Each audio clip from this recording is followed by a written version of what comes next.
that you saw the film Watchmen. I revisited it just the other day, and I've come to kind of a conclusion. In my opinion, Watchmen might be the greatest superhero film ever made.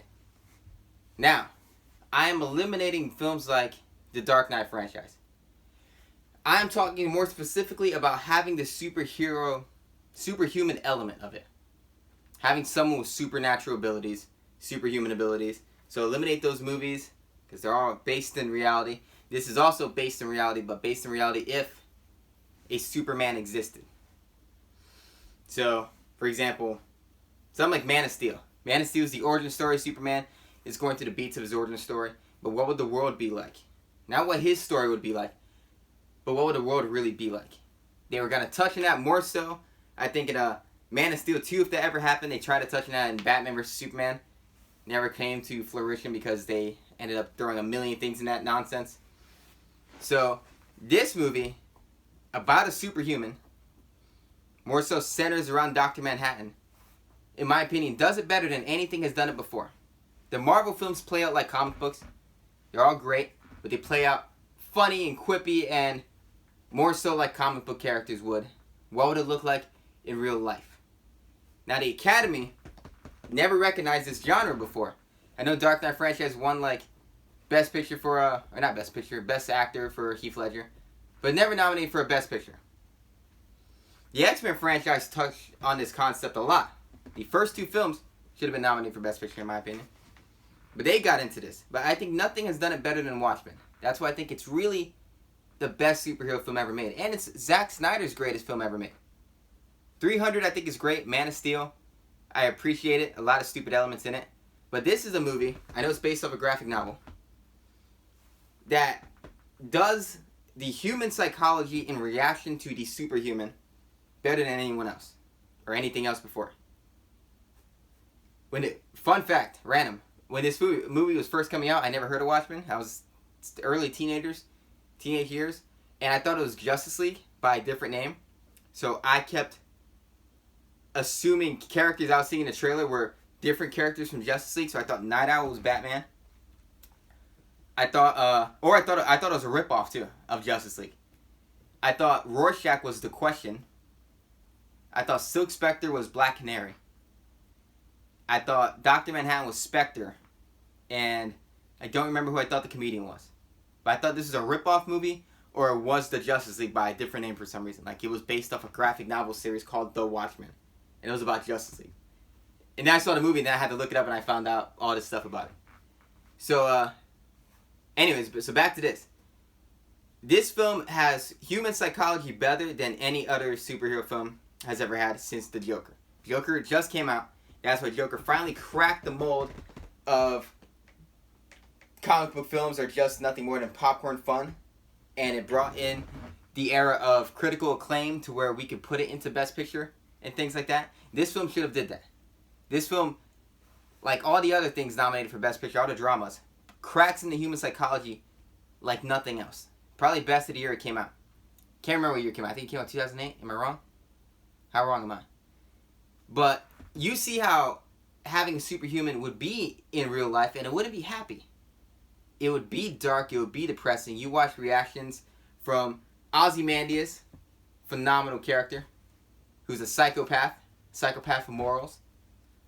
And his reaction to having this guy in this world, this superhuman, this god, and how he would manipulate this for the greater good, but do it in a psychopathic way, as he did. You would see Rorschach, the sociopath of the group, kind of discontent and separating himself from that and doing things the way he would do it, street justice and over violence, ultra violence. That's the word I'm looking for. You would see how other superheroes would just quit, like Night Owl and Silk Spectre. They don't need to do it. You have this god here on Earth, and you see the comedian. The comedian doesn't care at all. The comedian's interaction with him when he shoots the pregnant woman is fantastic because he sees the disassociation from a god from the human race. That's what Superman is not realistic. Superman isn't realistic because Superman, if he had that ability, and we're supposed to think that he's human, he has the emotions of a human being. Realistically, he would never be a superhero. He at the best he could be as a superhero would be like, what's that guy's name? Commander? Something like that. In The Boys. The Boys, which wouldn't exist without Watchmen, is a great look at how superheroes would react if you put them in the zeitgeist, and the public has them thinking about optics and how their image looks and the celebrity aspect of it and how they would actually act if they were gods here amongst us. Dr. Manhattan is a god here amongst us. He's disassociating from us. He doesn't see the point of it because there is no point. How many guys can you just blow up before you realize this is going to go on forever and I don't see a purpose in it? I'm so vastly superior to the beings beneath me. Why would I continuously stay here and fight crime with them? You know, why would I continuously end up in the endless moral debate of what we're doing? And that's why Superman couldn't exist. Wonder Woman couldn't exist. Even in the film, had the film in the third act progressed with Chris Pine's idea that this is just how human beings are. Some human beings are just evil. Wonder Woman would never continue to be a superhero, realistically. So that's what I love about this movie is this is them trying their best to remain superheroes in the world where a super god exists. So that's why this film is better than any other superhero film, because any other superhero film that has a superhuman element in it, they don't react to having a superhuman element in it. They don't really have that problem that if you had these abilities, how would the people around you without abilities react? How would you, with this vast superiority over the people beneath you, how would you react? And if you're supposed to be human and we're supposed to connect with you, you would not react like a saint. You would react like some omnipotent being, because you are. That's why the human element and these always clash, the human and the god element, because we try to put them together and they don't really go together. So Watchmen, to me, did something in the graphic novel and in the film and in the TV show that is the most realistic to what a superhero reality would be. And I think that if we go back and we watch this film, it's not a masterpiece, but it's close to one. And I think it might be the greatest superhero film ever made, because it shows the most realistic look, psychology-wise, about how people would react to a superhuman in real life. And it would be very nihilistic.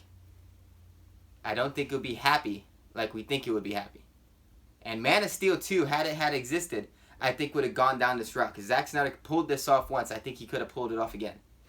But then he went with that stupid Batman vs. Superman trash, where he tried to do 50 movies in one film. So, Zack Snyder, excellent director. You need better writers. Lucky for you, you had the source material to pull off of, because you suck at getting writers and writing yourself, but you are damn good at directing. You're really good at it. And you made an incredible movie once that people should go back and visit, and should have projected superhero films into the critical acclaim arena. Like we had to wait all up until Joker in 2019 for that to happen.